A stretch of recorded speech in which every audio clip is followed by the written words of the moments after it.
if your weak point as a character is that you think a total ding dong is an awesome person, I kind of hate you. Yeah, there's a problem there. Welcome back to Science Fiction and Fantasy Read Along. I am half of Gab and Blab, and today we're going to finish dismantling Leviathan Wakes. When we left off, the crew of the Rocinante was headed towards some coordinates found on the datapad of Julie Mao. Let's get to the end. All right, so chapter 34. They have arrived and gotten onto the stealth ship that Julie's information led them to. Right. They're going through all the videos on the ship. And I guess Miller's interested in what happened to Julie.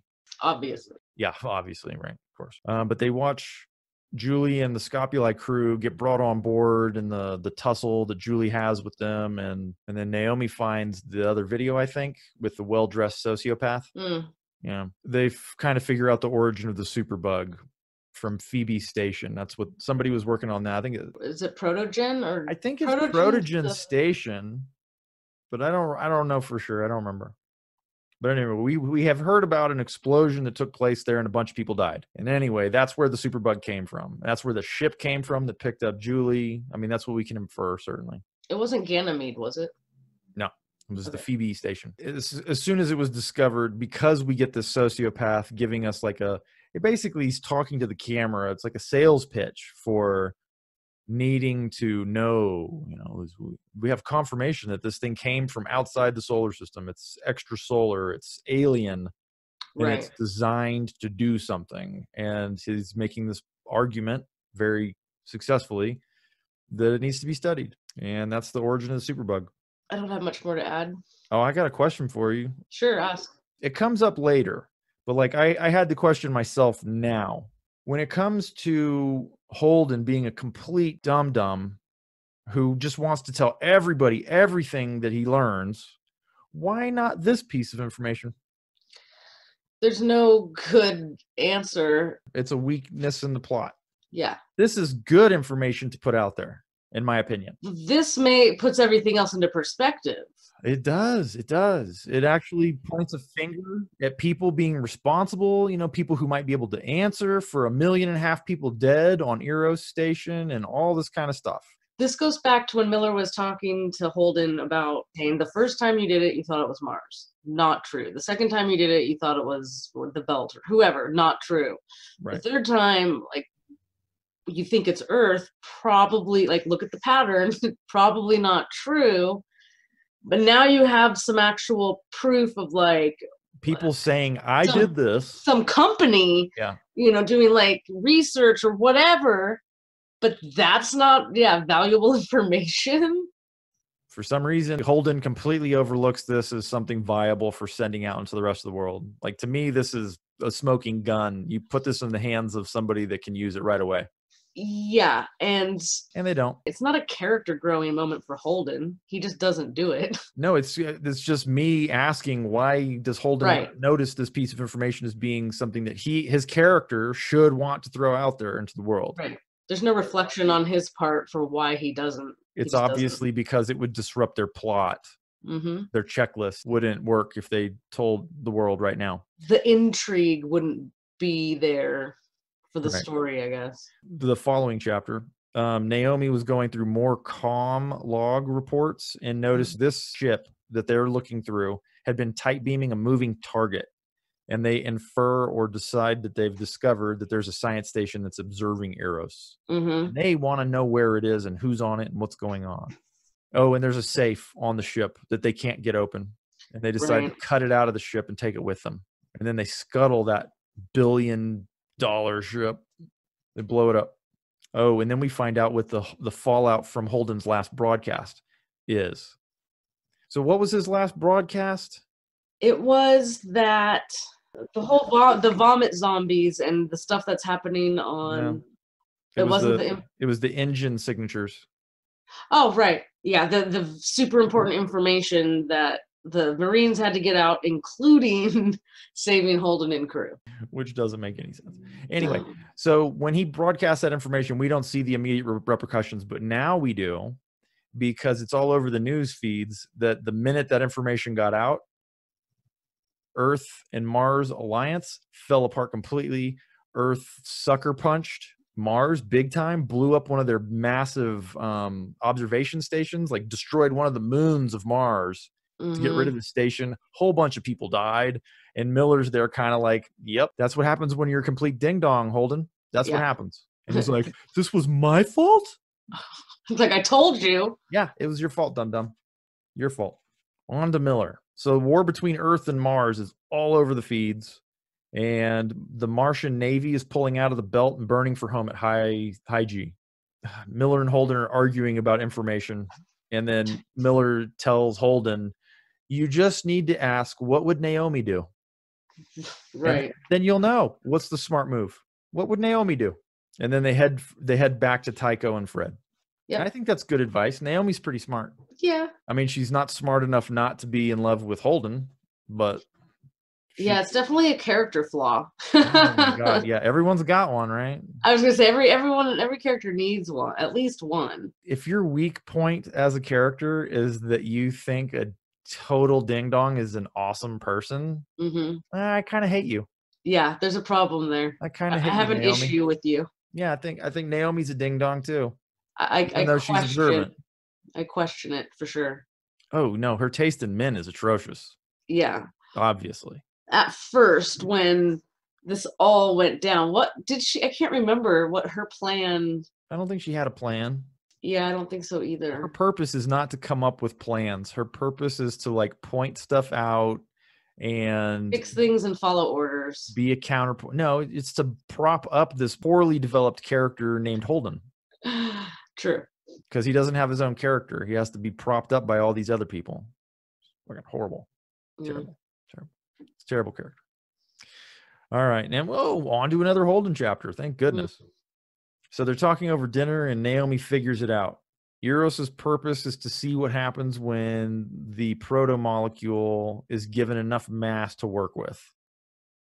You know, she does not have enough information to work with to have gotten there, in my opinion. But she gets there. Like, it's a distributed intelligence and it's going to get smarter. How does she know? I'll answer that question for you. Please do.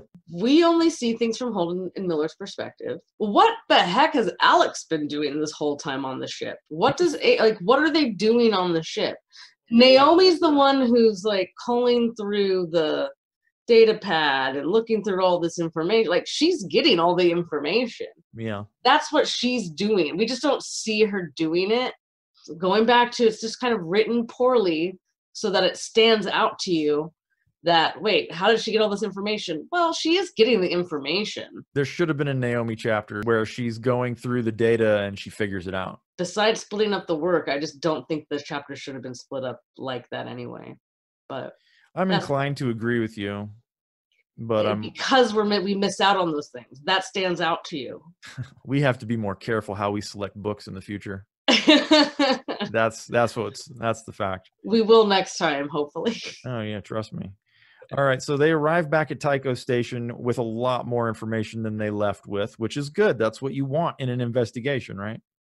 Yes. And I got to say, like, by the time we get to this point in this chapter, I've come to the conclusion that Fred is a ding dong. The smartest people in the galaxy are ding dongs. Like, nobody's got a brain in their shoulders. I think a lot of it is the people who are supposedly in charge, like the politician element, they're just being bought and paid for by this other element, the corporation side, the protogen, who's ever actually studying this thing. Those are the real people in charge, or at least the people driving what's going on. And everyone else is just kind of reacting to it.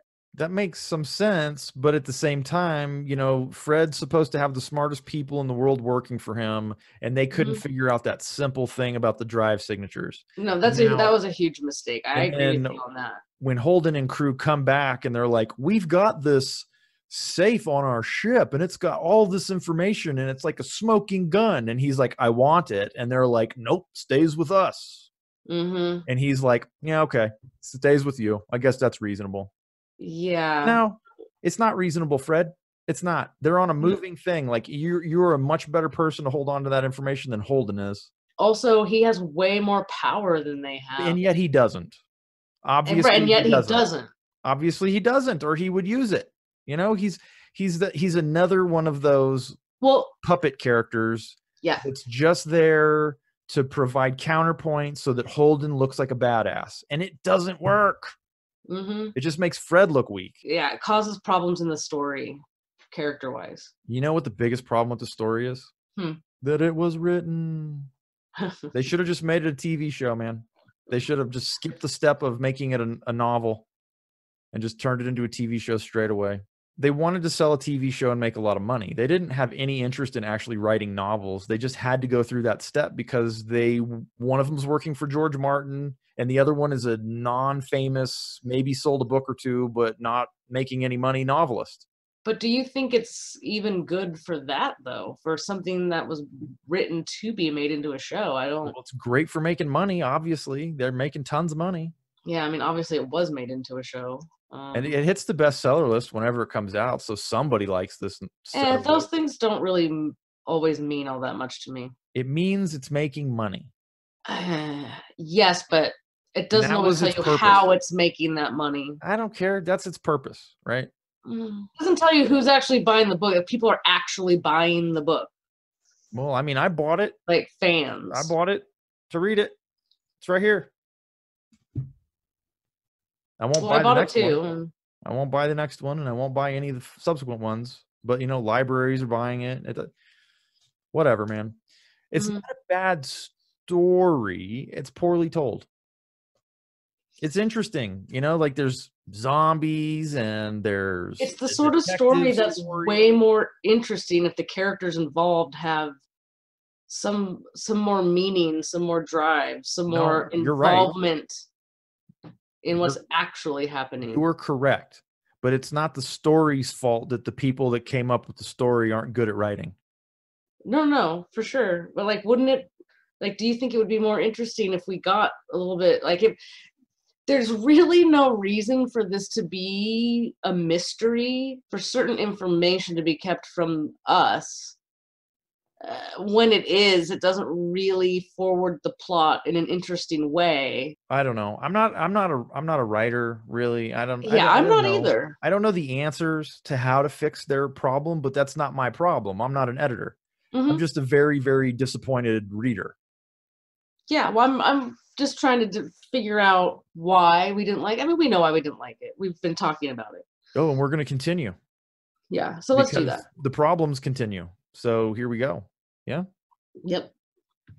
All right. So what did I have here? Miller thinks to ask Havelock about the mysterious station that they're looking for. Yes. No, it took me a minute to realize that I was talking about Havelock, even though I said his name out loud. But it's like, it's one of those things where you're just like, yeah, of course Havelock, the most recent hire of Protogen. He conveniently went and got a job with Protogen.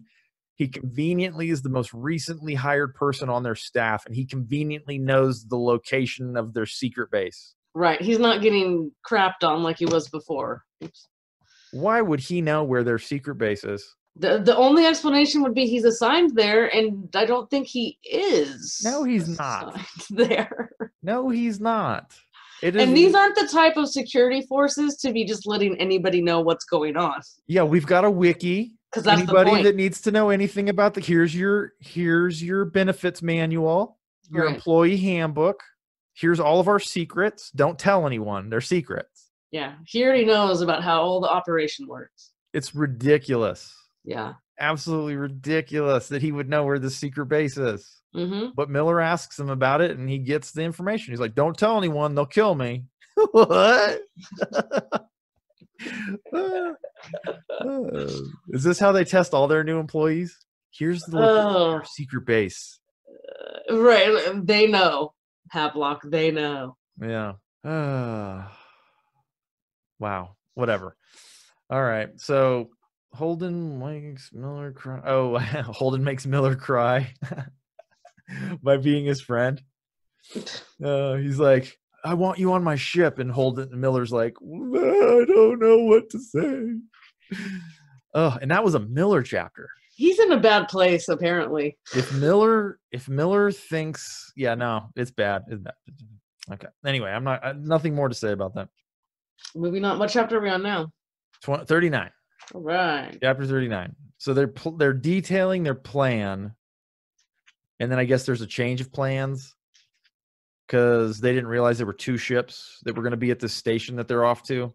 But that's the plan, is to go to this secret installation pretending to be Flotsam going through space, and then surprise, we're actually a ship and we're going to take over. But there's 2 ships there, 2 stealth ships. So it doesn't go as well as they expected it to, but it's fine. They almost get blown up, but they don't. And then they take over the station. No big deal. It's pretty easy, in fact. It's an exciting space battle, though, right? It's action. It's space action the way it was meant to be written. Quote, George Martin. What's his actual quote? Interplanetary adventure the way it ought to be written. All right, George, you shut up. You just pretty shut generic. Up. Pretty generic. All right. So anyway, the assault forces land on the station, and then they start just working toward the ops center. And guess who's there? It's Mr. Dresden, the sociopath from the video. The salesman. He's actually there he's there. That's convenient also. Yes. So he's not just a salesman. Right. He's like the brains behind everything, and he's there on the ship. It's ridiculous. Yeah, he's real cool. Even after they shoot everybody around and they take over he's real cool about it. He's just like, oh yes, well now it's time to negotiate, I suppose. Fred, who did accompany them on this assault, he says, all the world's kingdoms or whatever, if I just bow down and worship for one time or whatever. And Dresden's like, I don't understand the reference. But it's a reference to making a deal with the devil. And it's from the Bible. You might have heard of it. It's the most popular book in the world. I've heard of it. All right, chapter 41, Holden and crew. So Dresden is the devil, is what you're telling me. Well, that's what Fred thinks, yeah. Holden and his crew, they're on the ship. They meet up with all the Marines and stuff, and they get to ops because for whatever reason, this guy is just like the center of the world. He is actually the center of the universe. Now that I come to think of it, duh. Well, no wonder he's a narcissist. Everywhere he goes, like really important people are like, we need you with us. Yeah, he's the most important thing. He's very important. He's crucial. Yeah, he actually, the world wouldn't go on without him. So he was right when they were on Eros. Yeah, he was right. So Dresden's answering a bunch of questions that they're doing this thing. They murdered 1.5 million people, I guess is what it was, on Eros Station in order to find out what would happen if this proto-molecule was released with a lot of biomass. And he's real cool about his answers, and it's good for humanity. And it's like, there's somebody out there that wanted to destroy us, and we're going to use this to reverse engineer all their technology. And then we're going to go and, expand into the universe. Oh, he explains also that they modified their scientists. They made them all sociopaths. Right. So that they wouldn't have a problem doing the stuff that they were going to have to do to run this experiment. They don't feel emotions. Well, they didn't actually make them sociopaths. They made them psychopaths. Anybody could make that mistake. When the scientists are attacking the boarding crew with kitchen knives, that's not a sociopath. That's a psychopath. They basically made it so that they're singularly goal oriented. They're focused on one goal, and anything that goes against it, they will just fight to the death to complete that goal. Anyway, let's not nitpick. That's fine. There's so much other stuff to destroy in this book. So anyway, they modified their scientists, and that explains why a lot of the guards on the station had non-lethal weapons instead of real guns. So it was real cakewalk for the boarding team. Right. It's just to keep the crazies in line in case they really in case they get bored with their job. They might start killing each other. So next chapter is a Miller chapter, and straight away he just shoots Dresden in the head and then twice in the chest and kills him. Boom. It's like, nope, this guy's bad news. Bam, bam, bam, bam, bam, bam. And it was basically because he was already talking everybody in the room out of thinking he was the bad guy. Right. Everybody was buying it. Well, I was too. As a reader, I'm like, that does make sense. Well, that's the kind of the I don't know about classic argument, but the whole the ends justifies the means. Eugenics and ends justify the means arguments and all that. And 1.5 million people is a small price to pay. Yeah. If you want to think about it in those terms, it's easy to go along with it. Well, he had obviously already convinced some very important people on Earth. Right. That it was worth doing. Money, right? I'm sure there's a lot of money involved with that. I'm sure there is power. too. And power. Look, if our governments, the world governments, right now came face to face with a crisis similar to this one, I guarantee you there would be some atrocities committed in the name of progress to meet the threat of an alien species that might be coming to destroy us. Yes, wouldn't. There would be. I'm sorry, people would make sacrifices, and this guy has a reasonable. Yes, argument, but they wouldn't tell us in that way. They would just do it. Which is what happened on Eros. Yes. They were like, well, this is our test tube. We're doing it here. It is exactly what would happen. Yeah. So his argument was so convincing that Miller just killed him. Mm-hmm. To avoid him being able to talk his way out of trouble and continuing the experiment, he was like, nope, you're dead. Boom. Gotcha. I would say Miller's he was definitely the only person in that room who was going to be able to do that. He's at a place where he's given up. Like, he's only living to fight for Julie still. Well, this is revenge now. He's pretty singularly focused, and well, I think Naomi was the only one that could get that job done, if that's the job that needed to be done. Naomi explains his actions here in subsequent chapters quite a while later. And I think she's got it right on, but we'll get there. Nevertheless, as soon as he does it, Holden acts like the giantest baby on the planet. Like, I can't believe you did something that I don't approve of. Nah. And he's like, get your own ride home. You're not coming with us. There was a moment when they were on Ceres when the vomit zombie thing was going on. He's like, Holden told Miller, you can't shoot anybody else unless I tell you you can. It's like, all right. You okay, boss? Settle down. You're not. Yeah, he has an overinflated opinion of his value, worth, and etc. They strip the station of material and personnel, and they take off. They go back to Tycho with all the spoils, essentially. Did they kill the scientists, or did they leave them? They took them. They just took them. Okay. Yeah, they took them. And then Miller's left in the situation where he's hot swapping bunks with Diogo, that kid that was on the assault force. Mm-hmm. And if you don't know what hot swapping bunks is, it's when it's like shift, the bed takes shift work. Like, as soon as you get up, the guy comes home and goes to bed, and then you're off to work. And then you come home from work and you go to bed and he goes up and gets off to work. And that's what they're doing. And Miller's already overstayed his welcome with this kid. And then Miller has to go and find Amos and Naomi, and it's like real awkward. And Amos gives his speech about the boss, the captain. He's a real righteous guy, and if he says you're out, you're out. And I'm like, he's not. Do you think Holden is righteous? Like, by definition, do you think he has moral superiority over everybody?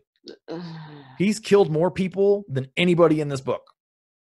He's been personally responsible for more death than anybody except Protogen, maybe. I think in his own head, he definitely Apparently is. His crew thinks he's righteous as well, though. I don't understand Amos's point of view. I can't see it. Because he doesn't come off like a total idiot. He's smart in his own way, like that whole street smart way. Like, and Miller has pointed out, he's the one that has like most of the training. He's been involved in the firefights. He's also a nuclear physicist.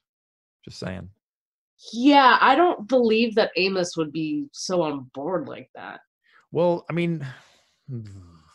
it's just like everybody says that Holden is righteous and like a stand-up guy, and like, I just don't see it. They don't view him as making the wrong decision. I guess they're not noticing that people are just dying all over the place because of him. Right. No, they're obviously not. He started the war between Earth and Mars single-handedly. He started the war between Mars and the Belt single-handedly. Amos is viewing his dumb moves as righteous moves. Yeah, because he does what he thinks is right. And it doesn't matter the consequences. He's going to do what he thinks is right. And that's that's not righteousness. That's an asshole.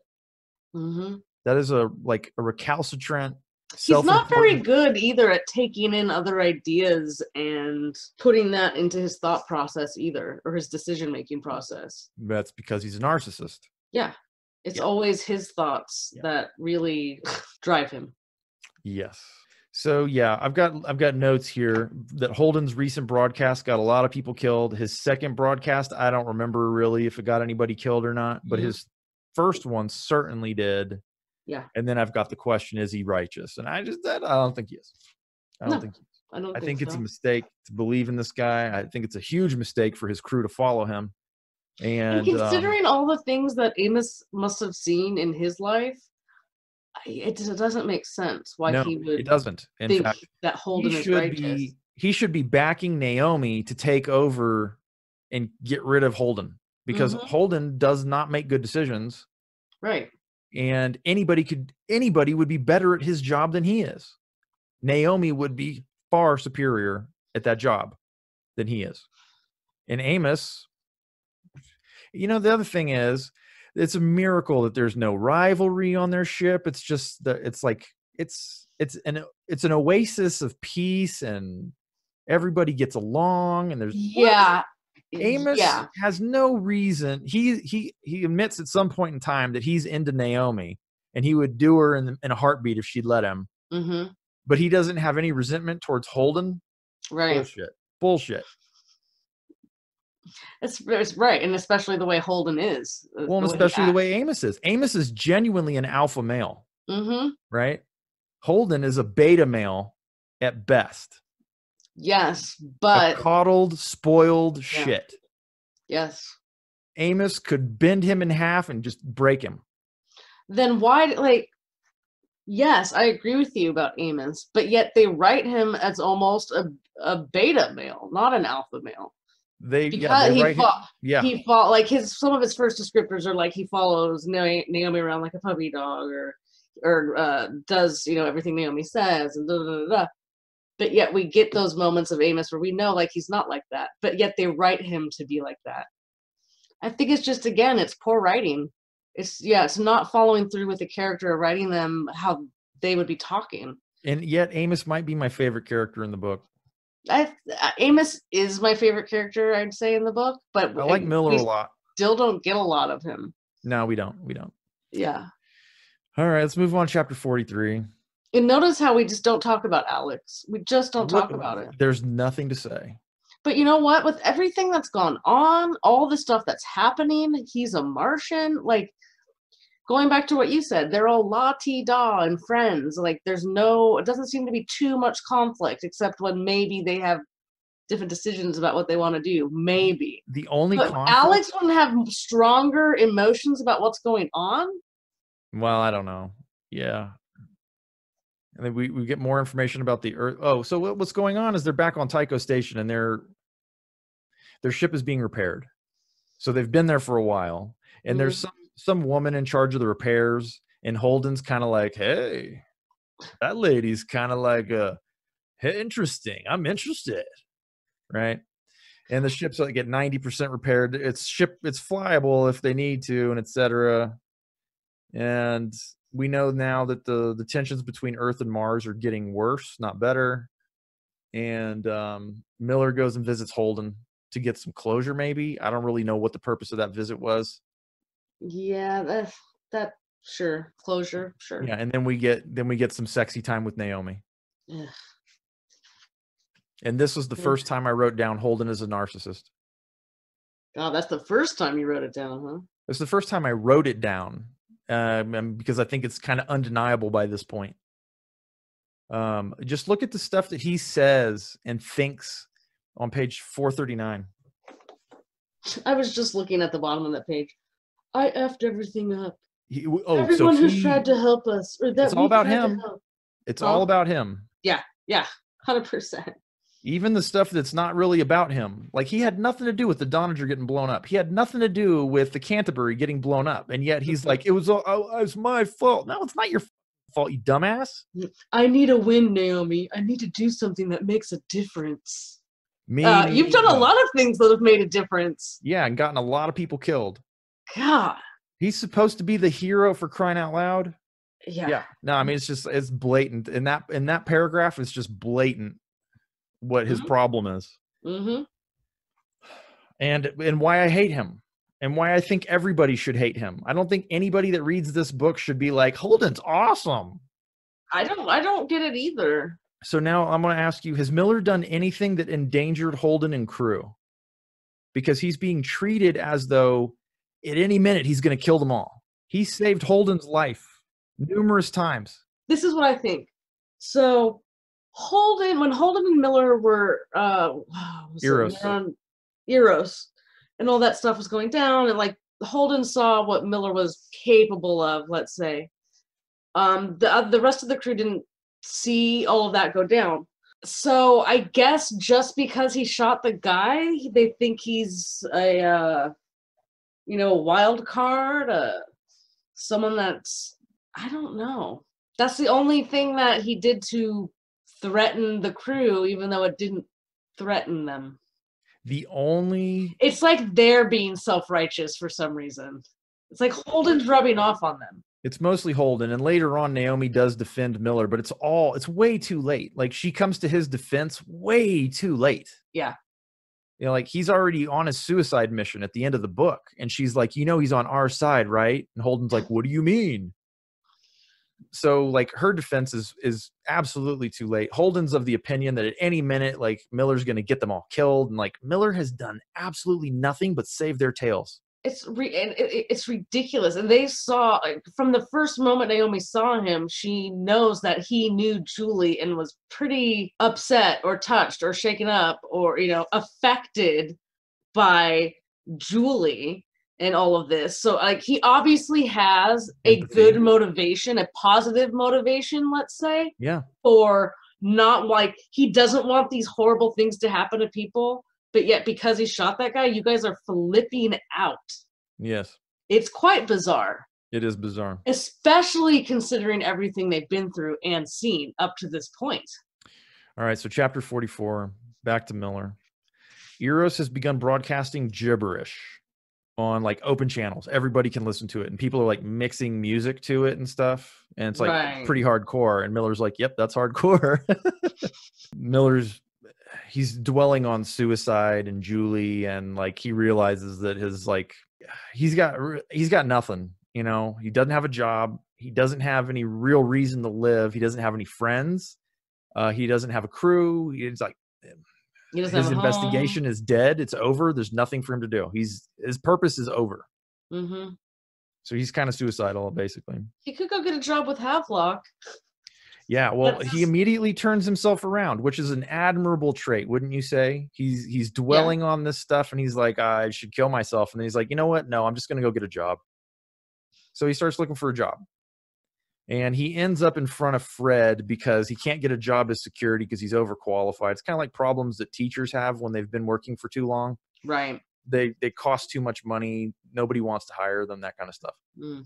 So he ends up with Fred. He gets hired on as a consultant, but Fred's like, as soon as they ask me to, I'm going to throw you to the wolves. So welcome aboard. Yeah, fine by him. So his advice to Fred immediately, like, his first consulting gig is, what would you do about Eros? And he's like, destroy it completely and utterly. Drive it into the sun. Use your Miller is actually the righteous one as opposed to Holden. Agreed. Completely agreed. And you can argue that that's not a correct view either. Some people would have the view of Dresden, let's say.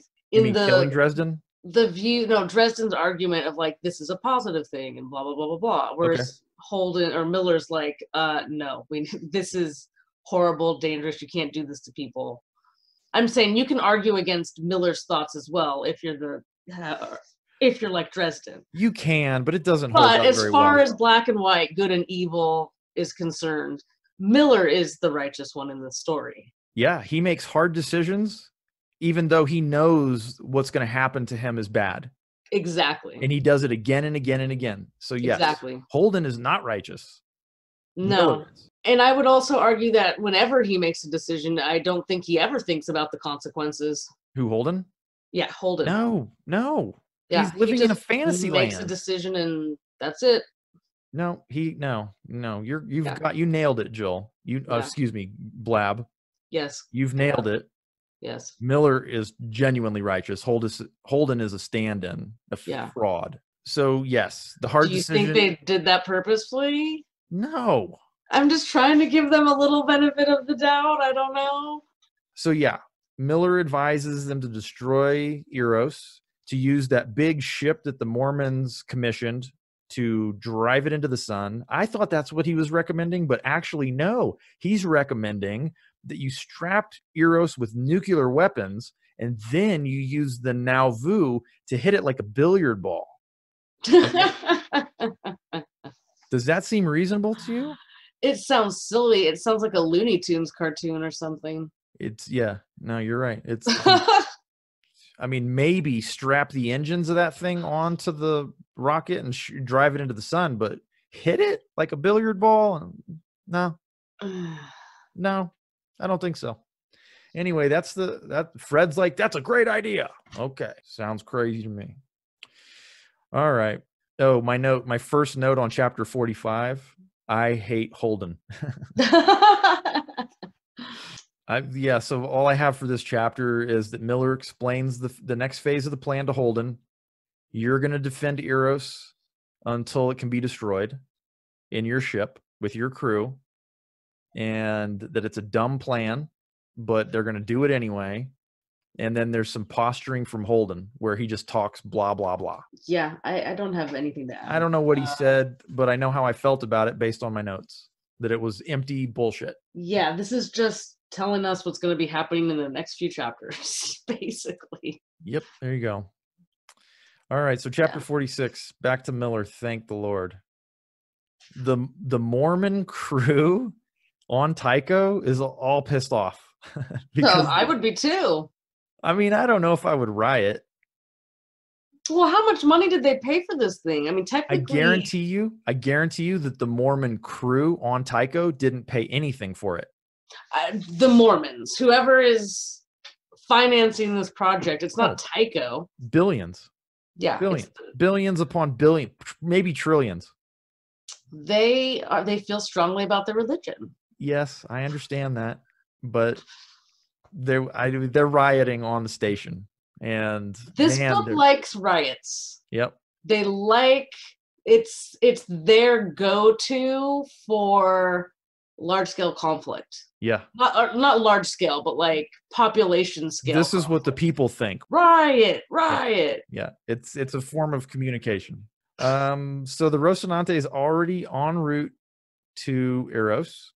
Like, wouldn't you think like they'd maybe like I could see them maybe strapping their bodies to something, or well, they were hiding, they were stowing away, they were sabotaging it.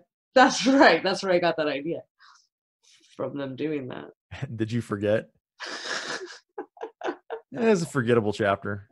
Hey, whatever. I'm not worried too much about the Mormons in this book. That's all I'm saying. So Miller and crew are nearing departure.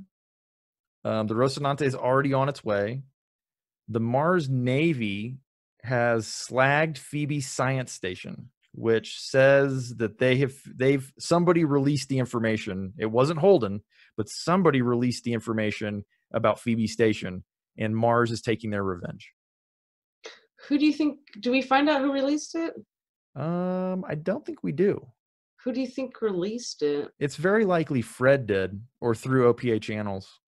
OPA, yeah. I mean, he's got the information. I mean, right. The first person that would have gotten that information after Holden and his crew would have been Fred. Yeah. So it's very likely it came out through the OPA. Makes sense. And I think that the purpose of that was to kind of alleviate the stress between the OPA and Mars. But Mars and Earth are going at it. So who knows? They might have just slagged the science station in revenge. But anyway, I think the speculation is that somebody's told them. Yeah. Back to Holden on the ship. The Rocinante and crew are converging on the UN science vessel called the Lyle or something like that, which has an escort, which they're obviously heading straight to Eros. It was like those episodes. Maybe you don't know. You didn't watch Star Trek, did you? Some.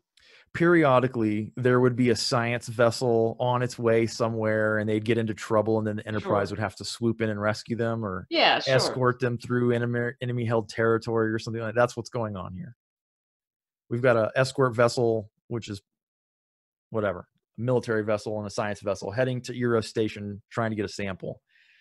Okay, so the Rocinante gets in the way of the ship and says, "We can blow you out of the sky if you don't stop now." And they're like, "Okay, well, we're gonna stop here." And then they call for help. They call their bigger brothers to come and get the Rocinante out of the way. And then this chapter is where we get the explanation where Naomi tells Holden that Miller was right to shoot Dresden. It was the right thing to do. It was the Belter thing to do. That this man was a threat to everything that's going on in the belt. And he's not safe to have out there. And killing him was the right thing to do. So she comes to his defense way too late. What happens to precede that? Like, why did she bring it up now? I'm not going to reread the chapter to answer that question. I don't remember what preceded that. I don't remember it either. But I considering do know, that did they have sex in that last chapter? Is that what happened? I'm just ignoring all of that stuff. I'm only asking because at this point I feel like they're intimate enough or close enough or like spending enough time together to where that may have come up before or should have come up before. Yeah, it definitely should have come up earlier. She should have defended Miller. Yeah. Before.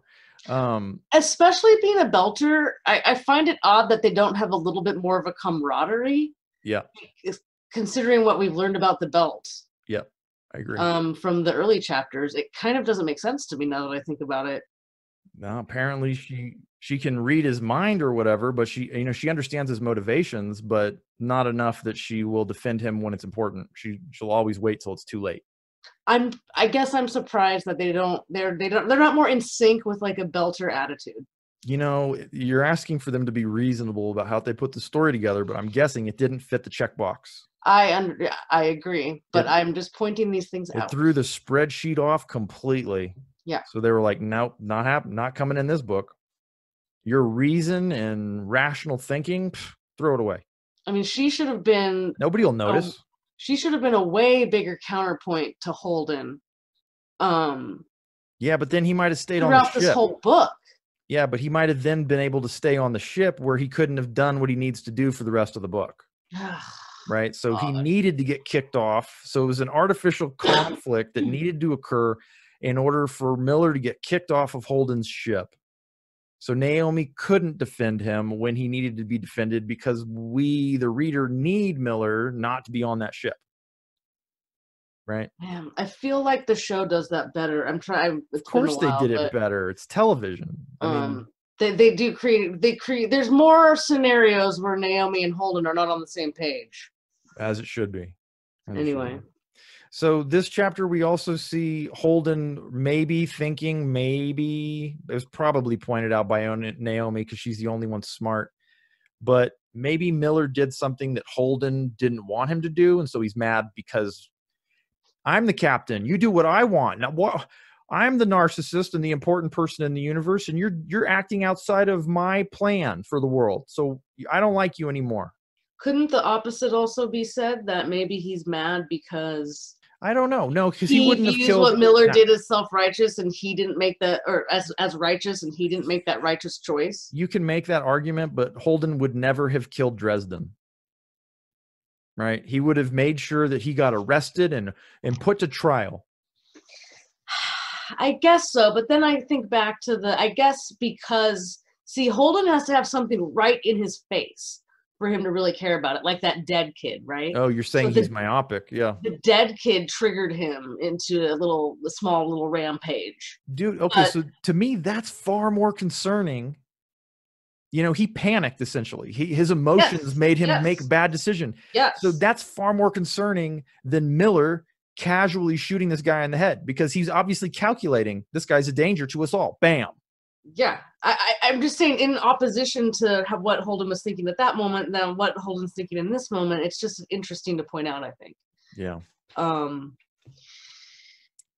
is an unreasonable character. Yeah. All right, chapter 48, Miller. Protogen's involvement has come out. It's made public. Everybody knows. So, like, things between Earth and Mars kind of de-escalate. a little bit, because now there's a scapegoat over here. It's like, this company was manipulating people on Earth and within the Earth government, and that's why we destroyed your station and your moon and shot a bunch of people and murdered people for, sorry, Protogen made us do it. Does it come out by the end who's involved with what as far as Protogen is concerned? I don't think so.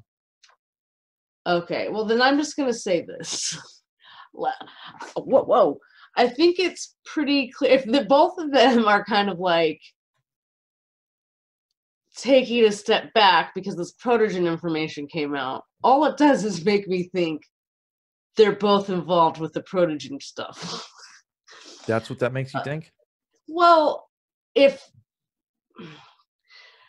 a big corporation, a big company is all about the money, right? They want the money to do the research. They want the money to do whatever it is they're going to do to get done, and they're going to get it from any source they can. They stated and they're going to sell it to all governments. Not necessarily. They stated explicitly in that psychopath letter to investors that Protogen could become the most powerful entity in human history. Mm-hmm. So that's their motivation. Sure, they want to become the most powerful entity in human history. That just goes to my point that doesn't mean they're going to share.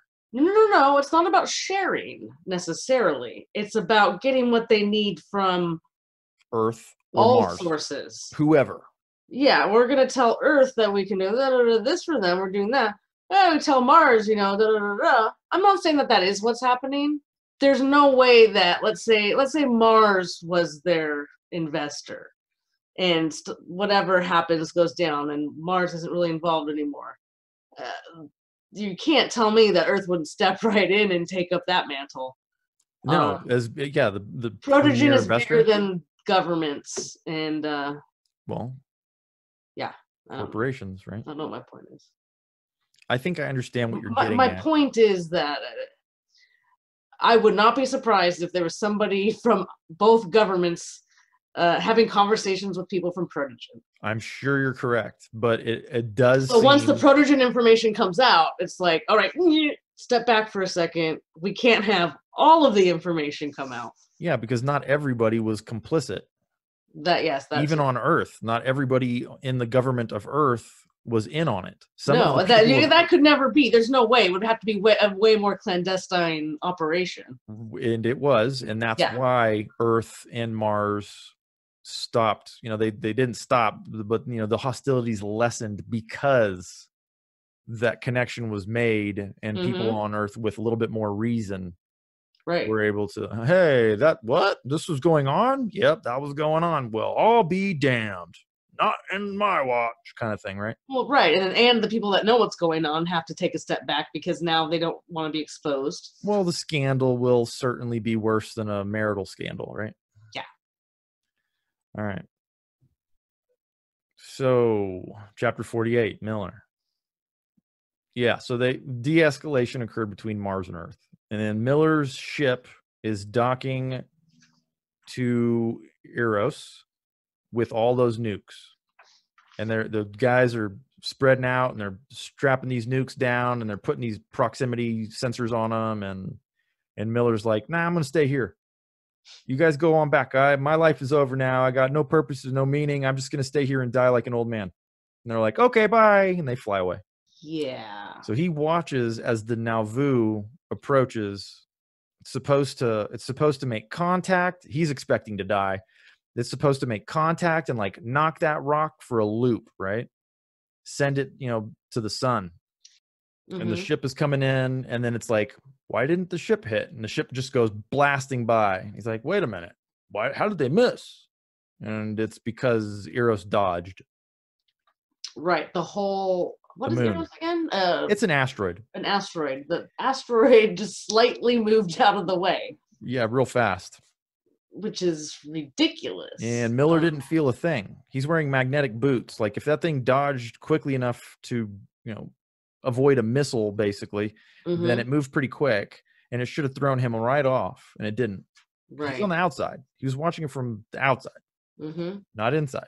So Eros is approximately 10 miles in diameter, and its mass in pounds is 14 quintillion 742 trillion 310 billion pounds. Really heavy.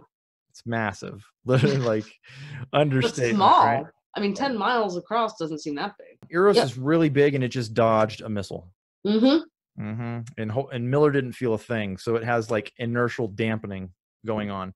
Although why it would need to provide him with inertial dampening, maybe that's just a side effect of being like alien. Wait, there's no explanation. Holden? Chapter 49, Holden. Holden and crew witness the dodge. They see it on their scopes, and they're like, huh? That shouldn't have happened. And then Eros takes off towards the sun, towards the inner system. And it disappears from radar at the same time. And because then, it's going so fast? No, just disappears from radar, becomes invisible. Another side effect. Another side effect, yep. Because it's alien, of course they can't see it, and naturally, that makes sense. So the Rocinante and the Earth ships take off in pursuit.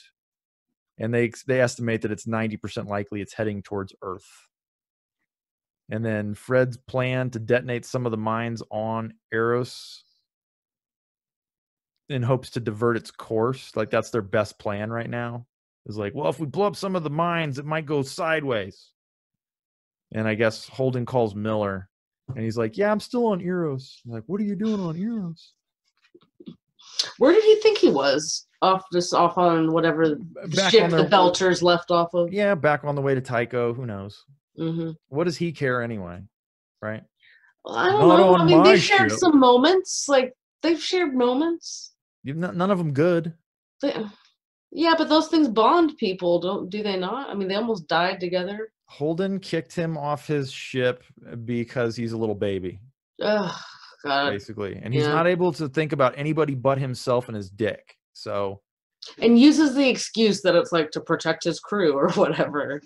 Well, he's part of his crew, so genuinely he is thinking about protecting his crew. You're right about that. He's actually not lying to himself. He's 25% of his own crew, and without them, he couldn't run that ship. So, oh my gosh, you're so right. I am. Oh. All right, chapter 50, Miller. He is arming a nuclear device, and he puts it on a cart, and he gets inside of Eros, and he's like, I'm going to go blow the brains of this thing up. Because he realizes that it's thinking for itself at this point. Right. So whatever happened to Julie, that thing is thinking. Does he discover what the noise is yet? No, it's not till chapter 52. Oh, okay. He realizes it in chapter 52. Okay. So chapter 50. He's arming the nuclear device. He puts it on a little hand cart and he gets it inside. And Naomi sends him a dead man switch so that the bomb will go off if he gets killed. Right. Kind of like a safety protocol or whatever. And then he says goodbye and then hangs up because he doesn't like goodbyes. Yeah, sure. Makes sense. Sure. Chapter 51, Holden. Unable to keep up with the Rocinante has to drop out of the race. Like, his crew is getting flattened. He's getting flattened. He doesn't care about his crew, but him, obviously, his testicles are sore. So he's no longer going to chase this thing down. And then the Earth ship is Discomfort. Like, we noticed that you stopped. We'll stop too. And he's like, that's probably a good idea. Fucking, they take their orders from this asshole? I don't think so. So, and then Holden remembers the transponders on the docked ships, the transports. And he's like, we could see it if those transponders turned on. It's like, why does Holden figure this stuff out and Fred can't? It makes no sense. That should have already been, well, maybe not. I mean, they can't. The minute it went invisible, yes, somebody on Tycho Station would be like, bloop, flip a switch. And then they'd be like, there it is. And the person in charge would be like, how do we get visual on this thing? On it, sir. Like, whatever. Yeah. It wouldn't have been Holden. He's not capable of deep thought. So no. Anyway. And he's also not in charge of the mission. That's true too. Yeah, that's true too. That's the other thing. It seems like everyone else is always like touching back onto the Rocinante and Holden and what like they think they should do. Yeah, they're so vital to this process. It's ridiculous. It is. All right, so then Miller calls and he's like, hey, we've got a problem. This is when he figures it out that Julie's alive. Right. Well, right. Like all the noise that's been coming from Eros and all those sounds. Yeah. Were all of the. It was everybody on Eros. Yeah. But he's hearing Julie, or she's coming through more prominently. Well, what she said, what was broadcast and what he heard was, "You can't catch me," something like that. And that's when he realized that that's Julie, and she thinks she's racing. Back to the pinnace comes back into play. Yay! That important racing pinnace. Her Razorback, because it actually says, "You can't sell my Razorback." Mm-hmm. And he's like, "Huh? Wait a minute." And then, "You'll never catch me," that kind of stuff. And he's like, "That's Julie." Yeah. He knows that's her underneath all of it. And he figures out she's racing home. Right. So he calls the Rocinante and he's like, "We've got a problem." What he's speculating then is that not so much that Julie's alive, but like her consciousness, or maybe he does think that she's alive, but he definitely knows or thinks or understands that her consciousness is running the show here, is kind of in charge of Eros. Seems to be, because she's outrunning the other ships and she dodged the missile, and the words that are coming out over the speakers or whatnot that he's hearing, the broadcast, corresponds to somebody who's delusionally racing. Yes. So maybe it's just a dream version, maybe she's unconscious and dreaming, who knows? But he doesn't know, we don't know, but it's actual happening. Her actual state is a mystery. And he thinks he can like get to her, like find the heart of this thing. Well, he wants to blow it up. He wants to kill it. And then he thinks he can talk her out of it. He doesn't want to. So it's a change of plans. Well, no, he loves this woman. Right. He's fantasized about this woman, put her up on this pedestal. Well, I don't know if that's fair. He has, though. I don't know. He's talked about he fell in love with her. Yes, because she represents all of the parts of him that got washed away because of the job that he took. I mean, he even talks about how the way he imagines her is probably not what she's like at all. He acknowledges what he's doing. Yeah. Unlike someone like Holden would have been doing. Well, he's self-aware, unlike someone like Holden. Well, not only do they have a problem, they have two problems. Because when Earth realized that this thing was coming towards Earth, they launched every nuclear device they had on an intercept course. And Miller wants them to not hit quite so fast. He thinks he can talk them out of it. Talk her out of hitting Earth. If he can find her. But he needs more time. So this chapter 53, it's a Holden chapter. So not a good one. It's negotiating with Fred to give Miller more time. And the bargaining chip that they've got is this safe with all of the protogen data on their ship. They're like, "We'll give it to you, Fred, if you will just help us figure out how to slow these missiles down." Which, of course, they do. They know somehow how to do it. If you were Fred and Holden's like, "Hey, Miller's on this thing. He thinks Julie's like alive or something. He's gonna like try to talk this thing into changing course. Can you give him some time?" Nope. What? Nope. Wouldn't you be like, "What are you talking about? You sound like a crazy person." Talking this asteroid or space station to what? What are you talking about? Yes, we all saw the Dodge thing, but what are you talking about? Yeah, Julie's in there. Actually, it's Akira is in there. It's ridiculous. Steering this thing, and I don't know. I stopped asking it to make sense long ago, chapter 3 or 4, and then simply decided to focus on the stuff that made me angry. Chapter 3 or 4. It was that long ago. It was in the first episode that we did. So it was within the first 6 chapters that we had already kind of put our finger on it and been like, and Holden hasn't changed since. No, and asking him to change is like asking, the sun not to rise. All right, so Holden jokingly says, "Okay, Miller, we've got you more time. Tell her to go to Venus instead." And so fortunately, we move on to a Miller chapter. Chapter 54, Miller. He's busy recharging his oxygen because it turns out he's been trudging through Eros for 30 hours. That's insane. Looking for this. Yeah. And he's been working through the problem of where to find Julie. So he does eventually find her. He uses logic and reason to figure it out. You know, he's like, well, it would be warmer to go there, and then blah, blah. And then where would they keep her? Maybe they didn't ever move her. And he finds her in some kind of containment area, a reasonable place to put a body like hers, I guess. I don't know, whatever. I guess 30 hours then is reasonable to try to find this. I mean, on a huge station, 10 miles in diameter. Yeah. You have no idea. I mean, he doesn't know the station. He just has an intuition about where things are. Yeah. So he does find her. She is very much different, but she is also breathing. So that's kind of horrifying. But he describes her kind of like a mermaid.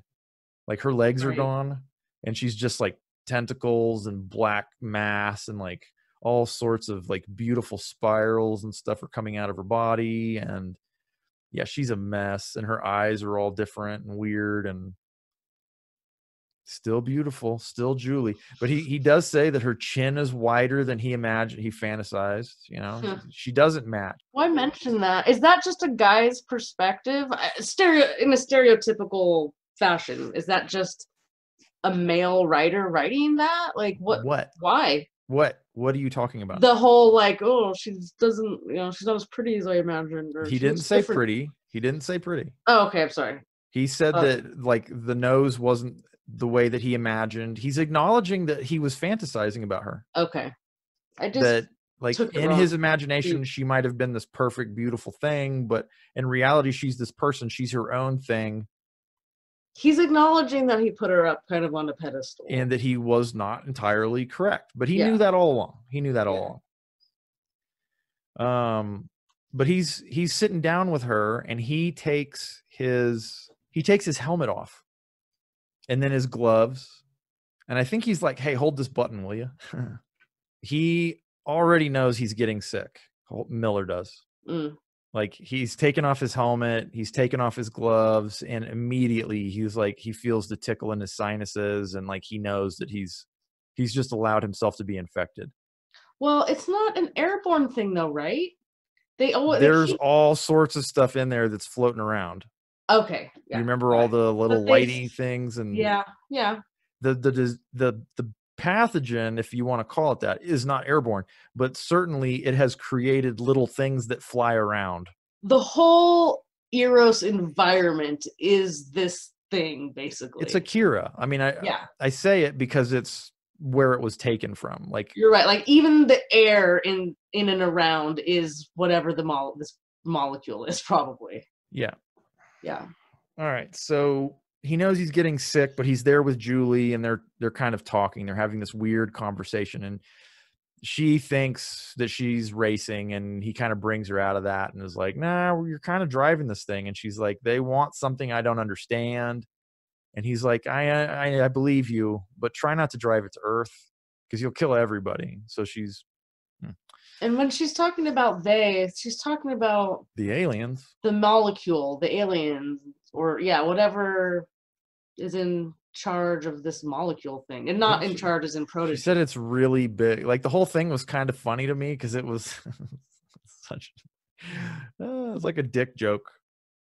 She's like, I don't remember. It's really big, and I don't know, whatever. It was funny. That's a guy perspective. You asked for a guy. There it is. All right. So chapter 55, Holden's chapter. The UN military vessel, Ravi, I think it is like, you're going to get boarded. How dare you steal our missiles? Because whatever they did worked, and they now have control over the missiles that Earth launched at Eros. And, you know, good old Holden, he's like, no, you don't want to do that. Trust me. It's not. No, it's cool, bro. It's cool. They're just going to hit late. We didn't take them away from you. We just made it to the delay. And they're like, well, okay, maybe. And then Eros reappears on everybody's screens and it changes course. And now it's heading towards Venus instead of Earth. Screw Venus. And that is yeah, exactly. Fuck Venus. Who cares? We haven't settled that place yet. Let it crash and burn. Yeah, let it crash and burn. But anyway, it literally flies to Venus. Right, crashes on the surface. Well, it doesn't crash. I'm trying to remember the description. It goes into orbit and then it starts to disintegrate and fall to the surface. Right, and does it start making shapes or weird? That's not revealed until the epilogue, but yeah. Okay. Yeah. So yeah, it goes to Venus and goes into orbit. Stuff starts going down. Breaks it into a bunch of pieces and starts raining down on the surface. And that's the end of the book, essentially. Yeah. There's an epilogue with Fred. It's the first time we haven't. Well, it's the second time. I guess the first one was the prologue, Julie. Right. And now we have an epilogue, Fred. Yeah. And they're wrapping up on Ceres Station. Like, this is where Fred is and his capacity as mediator between Earth and Mars. Yeah, for some reason he got that job. Or did he already have That's what he's built to do, right? It's whatever. It doesn't matter. Yeah, it doesn't matter. And yeah, so he's there kind of practicing his speech, and then Holden shows up and is like, hey, don't forget to ask for amnesty for me and my ship. It's salvage. It's ours, mine. I'm taking it. Anyway, so they figured out that there's shapes, big crystalline structures forming on Venus now. And that's where we're left. You want to know why Holden's there? In order to advance the plot somehow? Yes, or not, because they didn't have, if we don't, they had no clue either. I mean, as Holden has no clue what to do now. He just went back to Fred Johnson and it's funny because they're not on Tycho. They're on Ceres. Oh, they are? Yeah. This whole thing is taking place on Ceres. So yeah, why is Holden on Ceres? That makes no sense. Why is Fred Johnson on Ceres? Ceres is the biggest port in the belt. Okay. Why not it's a logical place to have mediation. It's neutral territory and it's the biggest port. It's most likely to accommodate the people. That makes sense. Holden doesn't belong there, but Holden did say, tell them about Miller. He was a good man, and he uses his full name, right? He's finally come around on this guy. Question, why does he think Miller's a good man? Because Naomi said he was.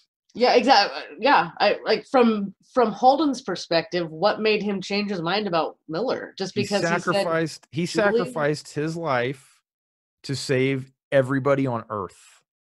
Man, it takes a lot to get Holden to like you if you're not a woman. Holden killed so many people with his idiocy, and Miller killed a handful of thugs. Right? Yeah, bad guy. Genuinely bad guys. Genuine bad guys. And then saved everybody on the planet Earth. People that were hindering their mission. Billions and billions of people. He saved 30 billion people. So yes, now Holden thinks he's all right. Yep. And Fred's like, nah, we're actually going to use him as a symbol to get he's a tool to me now. So I'm going to use him the way I feel like using him. Which is probably similar in that way. That at least is reasonable based on Fred's character. Yeah, he wants peace, so he's going to try to get peace. And he's like, don't worry, I'm going to tell him about Miller, but I'm going to use him. Yeah. He's a great guy, but he's going to be our poster boy. Don't you worry. As he was a belter that saved Earth. Literally. Exactly what they wanted. That's what he is to Fred, and that's how it stays. And that is the end of the book, Joel. The book really fizzles in the end, in my opinion. It's not a great ending? You didn't like it? Not really. I mean, I think it was as weak as the rest of the book. Yeah. I see what you're saying. It wasn't any weaker than any other part of the book. I wasn't surprised. I guess I was expecting more of an ending. I don't know what I was expecting. It seemed to wrap up being all about Miller's relationship with Julie. He got closure. He got his closure. There was a loop there for Miller. Yep. Again, he was the strongest portion of the book was Miller's portion. His character development was the most thorough. His story arc was the most interesting. And even though it was weird and kind of cliche, it was still the best. Yeah. And the way where Holden and his crew end up, like you said, like their own series, we don't get much of anything about them or what's going on with them. When I don't care about them. I don't that's care. fine, but we started the book with that. Well, we started it with Julie, but we started it with the whole Canterbury thing. Like, we should get a little bit more closure, or I was hoping for a little bit more of something with the crew of the Rocinante. And the intrigue about the proto-molecule and what it's doing is not even enough to get me to want to, and I did read the second book, not enough to really get me to want to read the rest of the series. I'm curious, but at this point, I would be happy to just rely on the television show to tell me. Like, it takes so long to read a book by comparison that I'd rather just sit down and watch the TV show, because I trust that they're going to put it together, at least put the dialogue together in a way that doesn't make me want to retch. Plus, you're going to get more space action. You're going to get more battle action. You're going to get a little bit more. Oh, you mean they're not going to be locked into the boring parts? Yeah, you're just going to get more action in general. Well, I mean, TV knows that lesson, right? I'm going to go out on a limb here and say you didn't really like the book very much. No, not really. I mean, there's nothing about it that would make me want to recommend it to anybody. Yeah, I can't recommend it. There wasn't one character, even including Miller, that made me go, oh yeah, that was worth it. No. Although he was the best character in the book. Right, he was the best, but it wasn't anything special. It wasn't anything all that interesting. It was just he was the best part of the book. Zero of this book was original. Yeah. There was not a single thing in this book that wasn't derivative. I mean, Miller, as good as his sections were, Miller's story is just a detective story that was perfected. You know, the art of the detective story was perfected in the 40s. Yeah. So there's nothing new there. We've got an Akira reference. We've got zombie attack. There's literally nothing new in this story. Oh, and the zombie attack was so minimal too. It was relying on us having all of this information ahead of time also. Instead of, like, you know, the first time a zombie movie was ever made, nobody had ever seen a zombie before. So it was mind-blowing, right?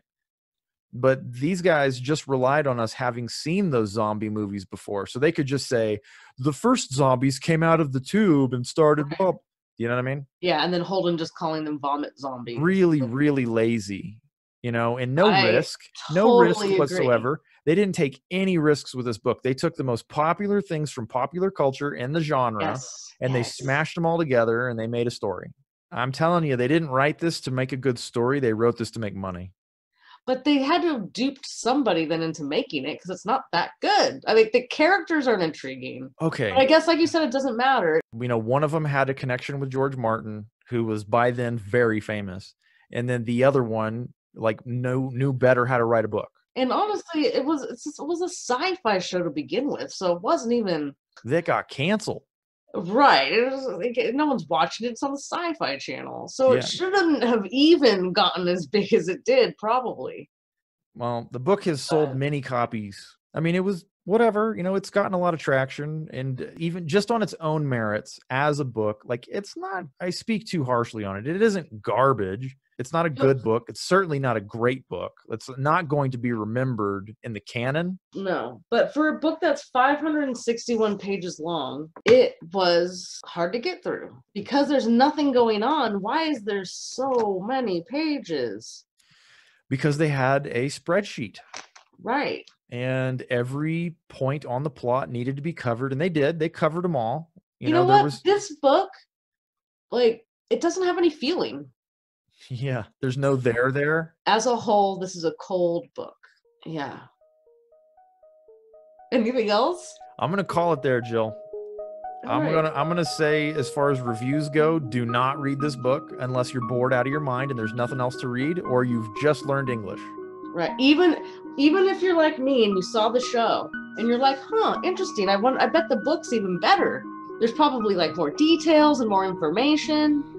I didn't get that out of this book. Nah, I'm gonna go watch the show, and then I'll, you and I, we can talk about the show once I've seen it. But I'm not gonna watch it tonight because, nah, I already spent too much time reading this book in the last week. All right, well, let's call it here, Blab. Sounds good, Gab. Awesome. All right. Sorry for a very negative review and panning of this book, but we can't lie about how we feel about something when we're putting this together with the intent of being critical. No, we're not trying to sell this book. We're just trying to read it. I wanted to enjoy it. Honestly, I thought I would. Me too. I thought I would enjoy it the second time I read it, because the first time I didn't have a lot of problems with it, but I read it really fast in a hotel room. And this time rereading was a mistake. I regret that I did it. So yeah. Thank you for joining us.